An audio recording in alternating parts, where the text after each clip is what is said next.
It's finding the balance. It's that balance in business of Yeah. the masculine and the feminine, the high energy and the slow down. The I want to be a millionaire and I want to have all this money, but I also want to listen to my body and I want to have a life with my family and I want to do good in the world. There's all these things. And I was like, it's just finding that balance. So then when I came up with the name Balanced, people were like, oh, yeah, because of balancing your books. And I was Yeah. like, oh, I hadn't really thought of that. The more simple the formula for working everything out, the more inclined you are to stay on top of it. And if we work on these money blocks and the mindset behind it, that's when you sit down to do your finances, you're in a totally different frame of mind. You're not coming from that fearful schoolgirl going into a maths exam kind of energy.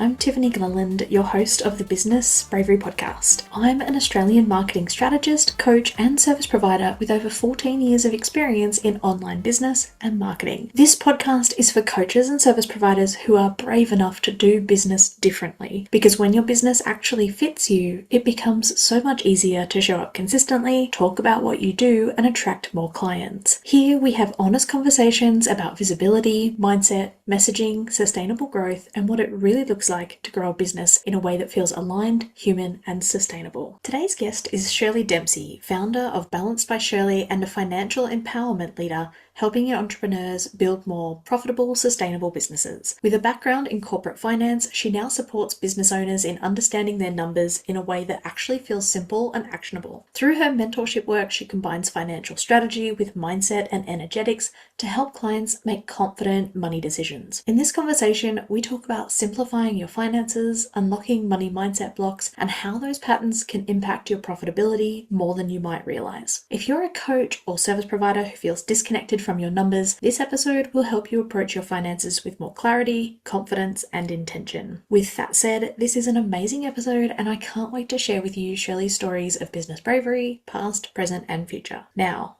who's ready for some business bravery inspiration?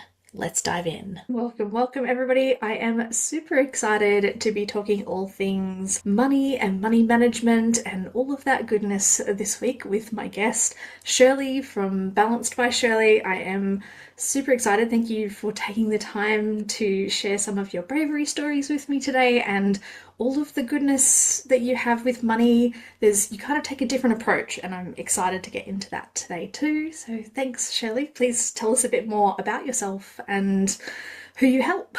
Yeah, hi Tiff. Thanks so much for having me. So, as you said, I'm Shirley. I'm the founder and CEO of Balanced by Shirley.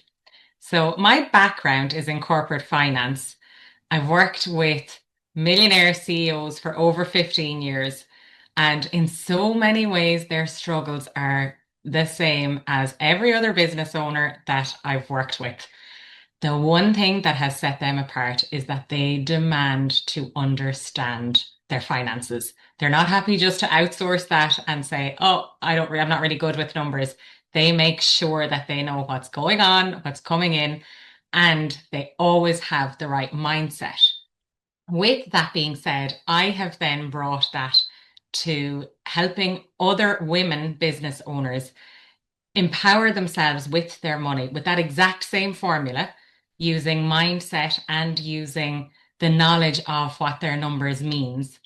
And I'm now bringing that across the globe to women everywhere. And I'm on a mission to empower women all over the place. That sounds amazing. And that particular point that you said about they're not happy to just say, I'm not good with numbers. And, oh, actually, I know my numbers and I know in my business, I've gone in sort of some ebbs and flows with this, obviously, from a mindset perspective, but definitely the times when I haven't been on top of my numbers quite so much, tracking it in my head a little bit more and a little bit behind on doing the bookkeeping. Don't judge me.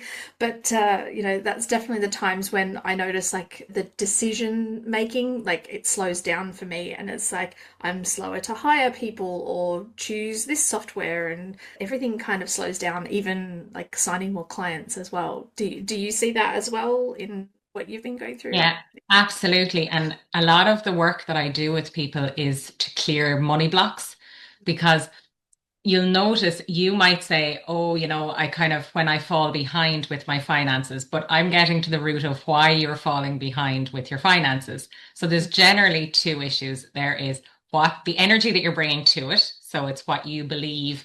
It might be something you've inherited. It might be something that you've grown up with. You might have been bad with maths in school and then assigned yourself to, I'm not good with numbers. Or the other side of it is that the system you have in place is just too complicated. So we tend to, when we're like struggling with something, we tend to overdo it. So it's like, oh, we need to make this thing that I don't understand extra complicated because that's the way it seems in my head. But actually, the the more simple the formula for working everything out, the more inclined you are to stay on top of it. And if we work on these money blocks and the mindset behind it, that's when you sit down to do your finances, you're in a totally different frame of mind. You're not coming from that like fearful schoolgirl going into a maths exam kind of energy. Yeah, yeah. Oh my gosh. Just for me, like on a personal level, see, like my father was an accountant and his thing was maths and accounting and all of that kind of thing. And even though, like at university, I did management accounting as a major, still sitting down with the bookkeeping side, and management accounting for anyone listening is the how many widgets do you need to make a profit? Like that's the fun part for me, not the, oh, let's get into the balance sheet and the profit and loss and the debits and the credits and all of that kind of stuff. It's not quite as much fun sometimes. And so, yeah, definitely a lot of extra mindset drama that I was bringing to the table on that one. Yeah, it's often the way. And definitely, like, from that perspective, I would probably do a few journal prompts and work through some of that energy first. Yeah. Because, like, it's funny, if you're someone that believes in like the law of attraction and believes in meditation and manifestation, you see it as this is it and that this is real and, there's no other way. But if you're someone that doesn't, you're nearly in a position that you're ready to go on it. You're like, nope, it doesn't exist. This is not real. But what I find is if you look at any say person in the top 1%, basically any millionaire I've ever worked with, the first thing they will tell you that they do every day or every time they go to approach a task is they sit back, they meditate, they focus on their energy. They start with the energetics, Mm. then the rest follows. But for some reason, we still find that there's resistance to it. So everyone's caught on to, oh yeah, this millionaire woman that goes to the gym every day. So you copy that and then you'll do that. Or, she'll buy this bag, so I have to buy that bag. But yet we're still resisting the fact that every single one of them say the same thing, and it's the energy they bring to their business. Yeah. It to me, it just baffles me. It baffles me that we're still kind of like fighting against it. Yeah, actually, that's definitely something that I've been working on in the last couple of years, the energetics. But then, and I totally agree with you. It's funny how it's like, oh yeah, I've got to go to the gym and I've got to do that because that's what the leaders do. But just sitting in my room, not having to even leave my chair and imagining and visualizing and meditating, no, that's too Well, hard that's and woo-woo. too, Yeah, yeah, like you don't do that if you were a hippie. We still associate that with the woo-woo side of things. yeah. I don't know. I quite enjoy that side, but then there's still a part of me, like the stuff from childhood that kind of comes up that's sort of like, no, no, no, you have to work hard. And just sitting there and visualizing, that's not really working hard, and you haven't worked hard enough in order. So that's where that comes up, and I find myself perhaps not meditating as much that week when like suddenly I feel like I have to work hard to deserve the business and that kind of thing. So just noticing that now while I'm talking to you, not something, I mean, yeah, it's something that's been on my mind, but definitely noticing that more as I'm talking to you. So, Yeah. A little project that I like to do with people is if you can, and it works on that particular money block, that belief around the working hard to earn. But oftentimes it comes to that deserving part of us. Do we deserve to be earning this? So it can be things like other people in our friends network don't work as hard or work harder than us, but don't get the same pay. So why should I get more pay when they're working so much harder? Or if something comes easily to us, we might say, God, my parents had to work way harder to get that same pay. And there's like a sense of guilt, Mm, or if you go and you splash out on something that you really want, you'll yeah. often see people will associate a part of guilt with that, like they're undeserving of it. But Mm, something that's a nice thing to do, and it's actually really it's something that people often say they feel a shift of energy in their bodies from doing it, is to imagine someone, it doesn't matter whether you know them or whether it's a celebrity or whatever it is, and picture that person and write down all of the traits about them that you like, and then write down all of the traits about them that you dislike. And mm, it's really good to compare that. And crazy how just something, and I don't mean sit down and do it in 10 minutes, but mm. take your time throughout a week, maybe 2 weeks, and start writing a list of traits about this person. And you'll notice how many things give you resistance. Like things you dislike about them are often the things you're avoiding about yourself. Yeah, yeah. You Oh know, my it's funny. gosh. Yeah, yeah. Oh gosh, that's so interesting actually. Just because like so many people I've talked to about, who help people with money and everything, and you think about being helped with money, and you think, oh, it's going to be all the numbers, and yet you're coming at it from this completely different perspective, and a perspective that I think like, we definitely need. Like I know I had to work through a lot of this kind of stuff sort of on my own because like the people like I hired a money coach and there was no coaching. There was just like go out and sell more. That was the thing. And I'm like, I kind of had like my own issues with chronic health, and it's like, yes, well, if I sell more, then I'm going to overdo it and I'm going to get sick. And so there was this thing I had to work through. I ended up kind of having to work through that on my own because I couldn't find anybody. Like I didn't find you yet. I didn't find I'm anyone here who kind of now. understood the mindset and the energy and how some of that stuff plays in and those blocks. So Yeah. yeah, And I I love. think for someone that is like very financially capable and particularly like with spreadsheets and things like that, they don't understand why you're not just doing it. But, so they'll be saying, just do the report, just fill out the stuff and then you'll have it. But Yeah. it's the nervous system that we need to work on because it's nearly like a vicious cycle. So because you're resisting it and you're not doing it, then you're more anxious because of what's to come because you don't know what's coming or what's going. And the anxiousness kind of, Mm, keeps going.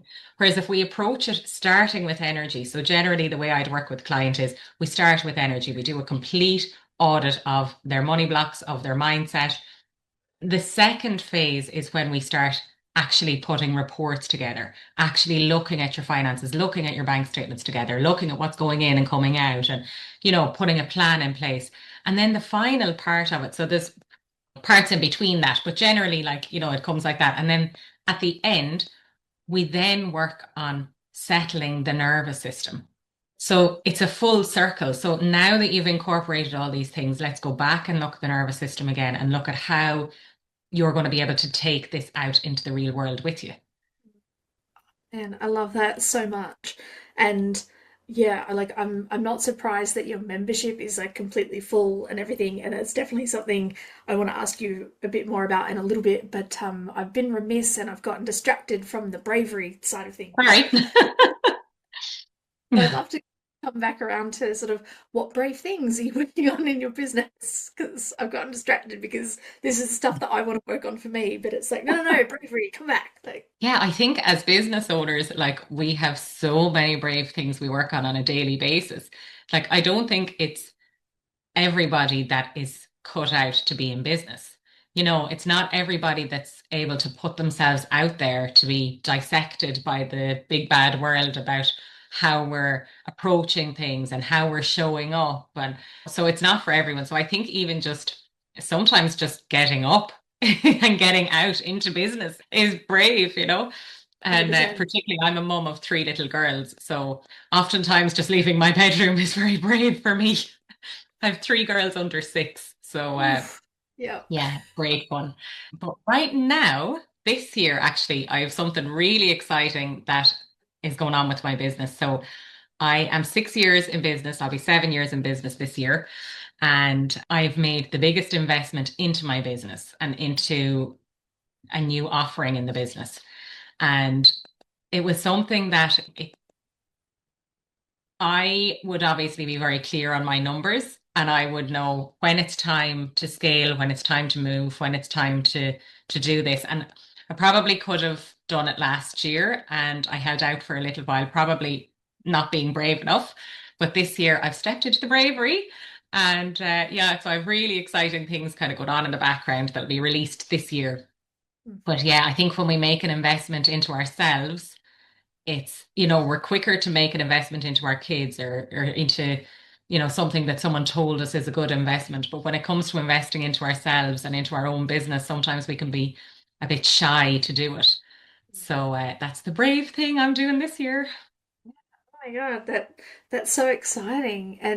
And so why did it feel like this year was the year to dive into that?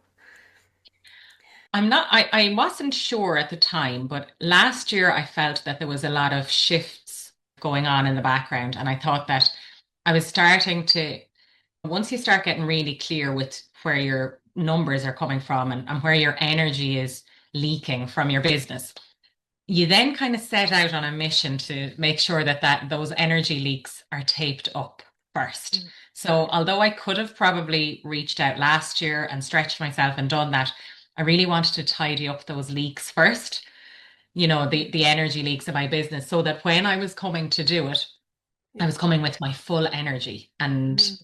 Yeah. that I was really ready Mm. and I would have enough time. And yeah, I think it was from an energetics point of view. I think I probably wouldn't have been ready the same way as I am this year.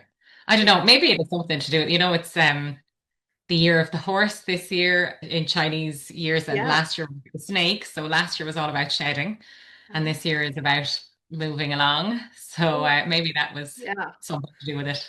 Yeah, definitely. What's an example of something that was an energy leak for you, if you don't mind me asking? Yeah, so really certain clients, like as we go through business, I think particularly when we start first, we're not very selective of our Mm. clients. And Yeah. then what happens is, so there's two parts to my business. I have an agency as well. And with the agency work, because you don't have to particularly deal with clients on a daily basis, you're Mm. taking on the work, it's a done for you project. And, I'd have staff that would look after that. Mm. So it's easy to just not get into the nitty gritty of what Mm. my staff are spending time on, how it's affecting them. And you kind of just hire, like, so you keep taking on clients and not really Mm. auditing them as a client.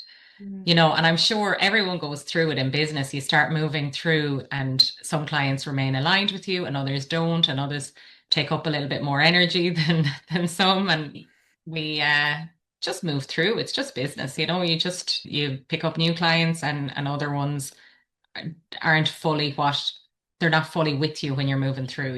Yes. Oh, I hope that makes sense. definitely. I'm not No. calling anyone a bad client, but No, yeah, I understand that. I went through something similar, at the end of last year, kind of early this year, in terms of just not all income was equal, just because certain Mhm. clients like to work last, especially on the services side, like to work last minute and in a hurry, and as opposed Exactly. to like setting up kind of systems and ways of working, like for, oh, I'll do your content, here's how I work, here's, something more that I can control, versus clients who are like, oh, I've got tech problems, help, and I need you now, and like that's the nature of that kind of work, and then that wasn't as aligned for me. So yeah, that's kind of like Yeah, that's and how. if you're Yeah. someone that likes that organization, that can Mm. be really hard, and you spend so much time sometimes chasing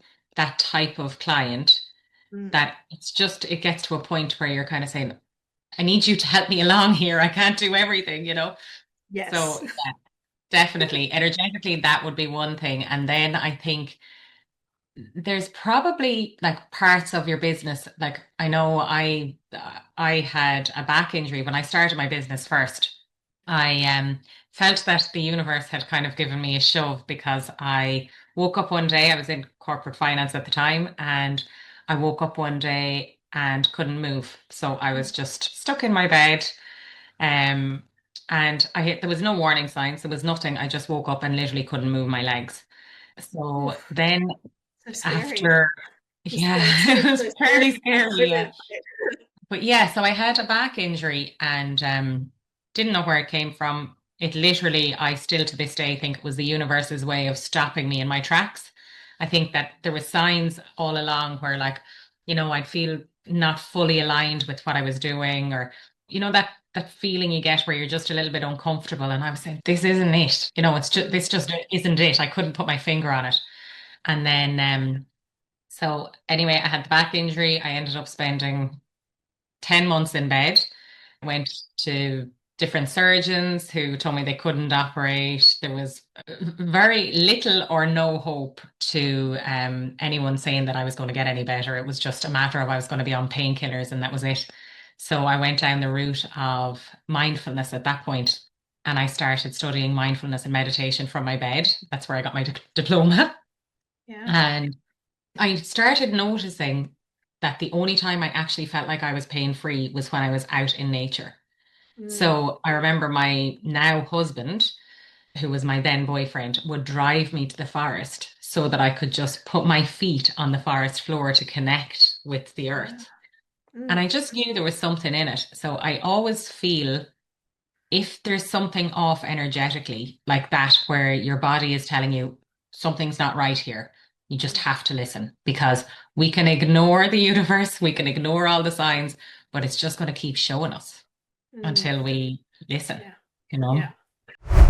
Before we jump back into the episode, I wanted to quickly share something that's helped me massively in my own business. And this is around the areas of just procrastination, perfectionism, and subtly sabotaging my own progress. Some time back, I noticed that I was overthinking content suddenly, especially like video content or even podcasting content. And normally, when I go through that, I just think, okay, I just need to get focused. I need a better plan. I need to make some decisions. And it wasn't coming to me. And I was in this mastermind at the time, and they had these amazing journaling prompts, and they are money focused, but this was just a surprising breakthrough because I discovered that the things that were holding me back, and I was subtly sabotaging things and not getting back to potential clients and not just doing the things that I normally do so easily, I realized actually through these journaling prompts that it was more to do with money, beliefs, self worth, and charging and that kind of stuff. And that I had these repeating behaviors from things that I had picked up in childhood. And I know that's not a new thing when it comes to money stuff, but this thing around the first memory of money, it was such a breakthrough. And I've talked about it here on the podcast before. So I just wanted to share these prompts with you guys completely for free because they helped me go from like 2K months to my first 4K week in business, and it just sort of stopped me subtly sabotaging my own progress and doing those tasks. If this is something that you notice in your own business and you want to check it out, it's completely free, and the link will be in the show notes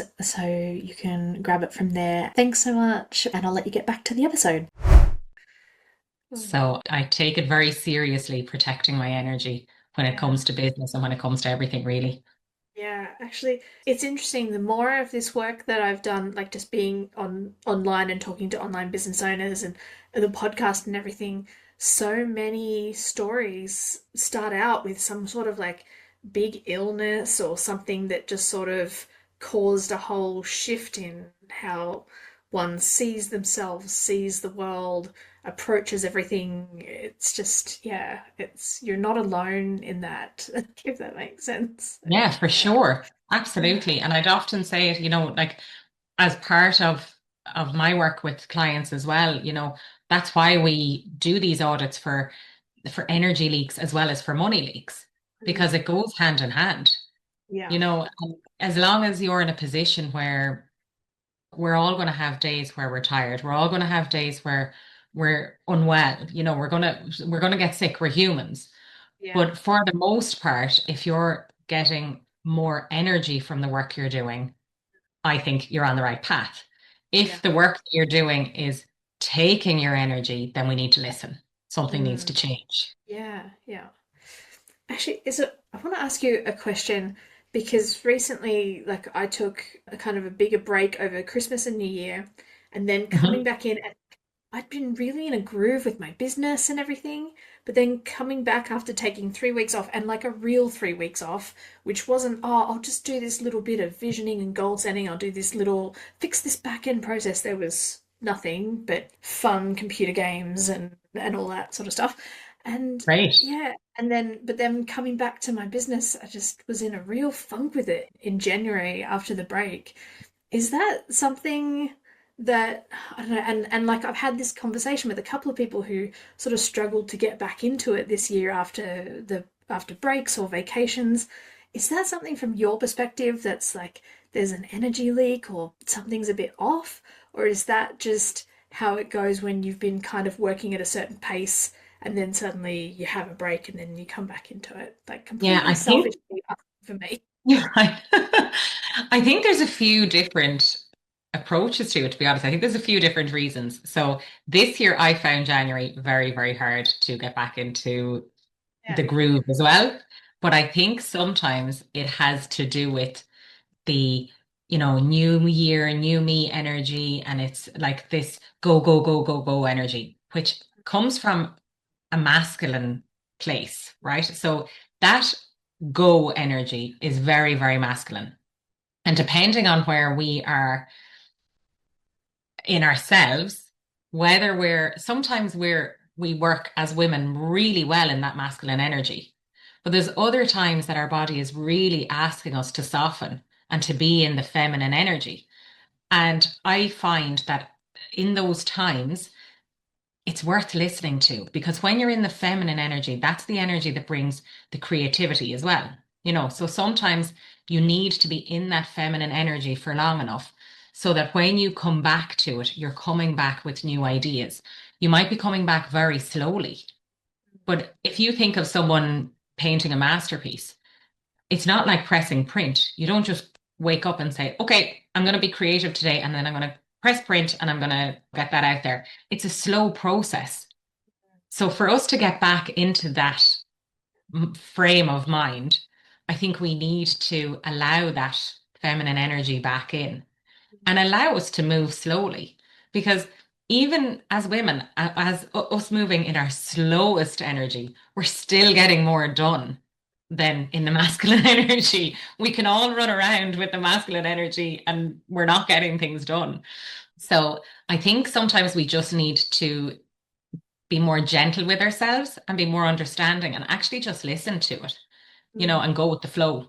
Now, there is an element that if you are working on in a place of burnout up to that point, so say if you felt that you were on the go, on the move, there was lots of things happening at home, you had like the mental drain, because we carry a really heavy mental load too because of the things you're thinking of. So you might say, oh, I didn't do any back end work. I didn't do this. I didn't do that. But somewhere in your brain, you have a to-do list that you're coming back to, Yeah. so you're still carrying that mental load. Sometimes when we put that down, we'll notice we get sick, we get Yeah. colds and flus. It's when you take a break, it's when you stop, all of these things are allowed to happen. But that's probably more to do with the rest of your year as Mm. opposed to the pause. Yeah. So it's Okay. probably worth looking at your Mm. behavior for the months up to that point. Yeah. Yeah. Oh, that's definitely an interesting insight. Thank you so much, Shirley. That's amazing. So then you told us a little bit about the pain that you had all those years ago. How did that become your business? How, like, is that how, like, what was the steps there and what brave steps did you Yeah. have to kind of, I am not kidding you. The amount of work that went into figuring this business out was ridiculous. Like, I remember going to a coach at one point and saying, I absolutely love finance. I love the corporate world. I love the fast movement of business. I absolutely adore it.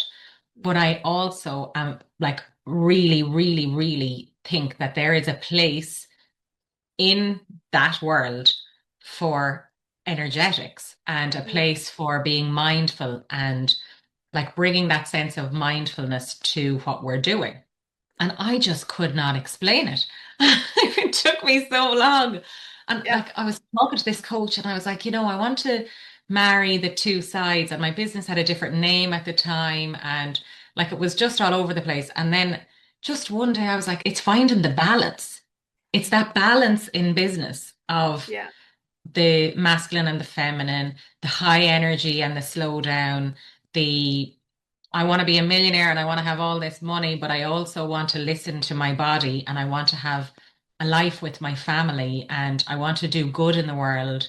And, so there's all these things. And I was like, it's just finding that balance, Mm. you know. So then when I came up with the name Balanced, people were like, oh, yeah, because of balancing your books. And I was Yeah. like, oh, I hadn't really thought of that. But yeah, so it worked on both ends. But Yeah. yeah, it was definitely a journey. I think everyone's is a journey, but I have not to this day found anyone else that Mm. specifically does what I do. Yeah. Yeah. So it'd probably be nice to find someone that did that was maybe someone I could chat to and get their take on it. But I chat to people on either Mm. end and Yeah. I Yeah. yeah, so I'd have peers on the finance end and then peers on the energetic end and it's cool. Yes, yeah. I can only imagine how hard that must have been to break in because for me, like, on the one hand, like, anybody I've met, and I know that this is colored by my father who just like energetics, whatever, like, they're just, he wouldn't have even, he's no longer with us, but, there's no way, he just, whatever.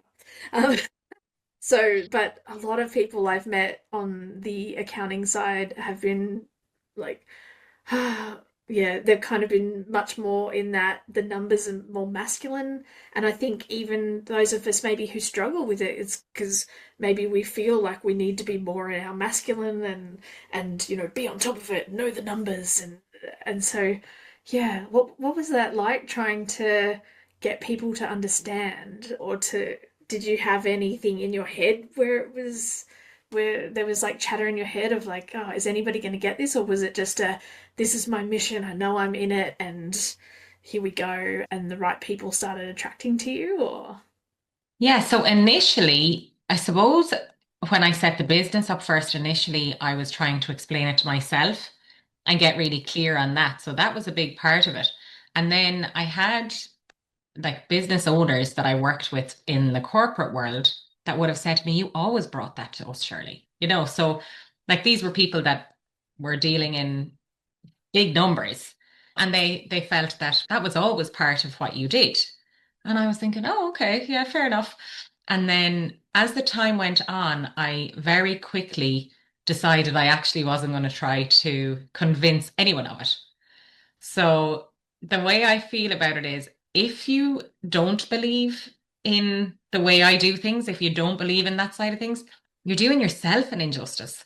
yeah. Like if you don't want to do that, then that's absolutely fine. I'm sure there are plenty of people out there that are able to make six, seven figure businesses and more and not do this, but I can guarantee you they will burn out quicker and I Mm, guarantee it will take them longer. mm, Like I have seen women that have started with me as clients that have literally, in the space of 6 months, broken through money blocks, have started crushing it with the way they're handling their numbers, and they're making decisions. Like right now on social media, you'll see all the time, it's time to scale, 10x this, scale that. But like we're not always in a place to scale. It's not always time to scale. Sometimes it's time to sit. thank So you for saying that. Just thank you. I'm giving you permission to not scale too. But yeah, like sometimes it's not time to do that, but it is always time to look at your vision and start Yeah. looking at your direction. And Mm, like even where you had mentioned earlier about, the way you speak to yourself or having those affirmations and that kind of thing, like visualizations, mm, that's all great. But if you don't put some sort of backing behind that, it's very, very hard to say because you don't believe it. mm. So if I say to you, oh, write out this affirmation and say that every day to yourself in the mirror, you're saying it to yourself, but you know it's not true because if it was true, you wouldn't have to say this to yourself. Yeah. If you believed it to be true, I mean, like, so if you believed that to be true, you would already be doing it. So instead, we look for ways to prove to you that this is true. And you start, Yes. and those kind of things. But yeah, I think to get back to your original question, when people weren't seeing the same vision as me, I've just left them behind. Yeah. I'm not waiting for anyone. I am in too much of Yeah. I'm in this mission is so clear for me now that Mm. I can't wait for anyone else. I'm moving forward with the women that want to move with me, Yeah. you know? Oh my gosh, I love that, and that is some amazing leadership.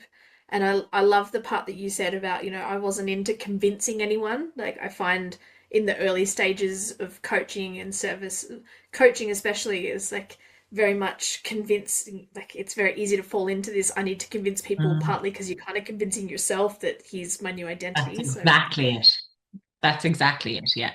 And in that, when you're feeling in that mindset and you're thinking, I'll I'll do these positive, and that was my point of the positive affirmations. mm, You're not helping yourself to see your vision yeah, by reading positive affirmations that you are not aligned with or that you don't believe in. So I would always say if you're going to write an affirmation for yourself, find the proof. So I am capable of this because of these things that I've done. So I'm putting the proof in there as well. And I'm reminding myself, like, even like sometimes you'll get people that will write reviews for you. And oftentimes people go, "Oh, that's a really sweet review." And then they don't look at it again because it's kind of a little bit embarrassing and you don't want to push it out there for everyone to see. But they're the things that we need to use as we push ourselves forward so that we can remind ourselves these people have said this is what they've gotten from working with me. They have no absolutely. reason to lie. This is what they've gotten from working with me. Yeah, 100%. Yeah. Oh, okay, so tell me just a little bit more about your membership. You've got some great things coming up for people in the next Yeah, few months. so Great things, yeah. the mentorship is full. And it has been for a little while. So as I mentioned, I have kind of started working in the background in new offerings. So this new thing that's coming, I'm really excited about. And it will also mean that I'm able to work with more women because that's the whole mission behind it. That's the whole plan is that, I'm not looking to scale. I'm not looking to do that. I genuinely believe in the power of women in positions of power and women having their own businesses and making the life for themselves. So the more women I can bring on with me, the better. So I'm working really hard to get that up and going. And so if you follow me on my Instagram, hopefully you'll come along the journey with me and see it as it unfolds. Yeah. Oh, I'm so excited. And yeah, definitely keep in touch with me on that on a personal level. Yes. Um, Okay, just before we finish up, is there any last things you want to leave us with? Like, if somebody's struggling to be brave with their finances, maybe there's something, or just if you take nothing else from this episode, I just want you to remember this one thing, or Yeah, I think that for anyone that is struggling with their finances, maybe just take the foot off the pedal for a little while. Like sometimes we are our hardest critics. So as I mentioned at the beginning, we overcomplicate what we're doing. We are hard on ourselves because why do I find this so difficult? Like, why can I not just get this? Why is this something that I can't do? And then we end up outsourcing it, which then takes away the power of what it is. The things I would suggest people take with them is number one, start with the energetics. That's where everything starts. Everything starts with your mindset, your beliefs, your energetics, what you're bringing to it. After that, I would say if you're outsourcing this, find out what every number means. So if someone is doing this for you and they're bringing it to you, you need to know exactly what that means for your business. And if they're not, then once you've done the work on the energetics, then just take it really slowly. Like be kind to yourself and make it as simple as possible. It doesn't have to look like a profit and loss account or a balance sheet for now. Just get something down on paper. Oh, that's so powerful. Thank you so much, Shirley. Thank Of course, you. links to all of your stuff in the show notes, but for people who want to come and find you, is Instagram the best place? And Yeah, probably Instagram. Like, I'm on TikTok, I'm on Instagram and Facebook, but Instagram that's my zone. That's where I am. That's where you'll find me. awesome. Thanks so much, Shirley. I really appreciate all of this time that you spent with me and all of your insights today. It's been so powerful, and thank you for sharing your stories as well. And thank you, Dave. Thanks so much for having me. Thank you so much for listening to this episode of the Business Bravery podcast. If you enjoyed this conversation, I'd really appreciate it if you shared the podcast with a friend or left a quick review on your favorite podcast app. It generally helps more coaches and service providers discover the show. And if you'd like to stay connected outside the podcast, you'll find links in the show notes to connect with me on Instagram and the link to the 5 money journaling prompts. Until next time, keep building your business in a way that actually fits you, one brave step at a time.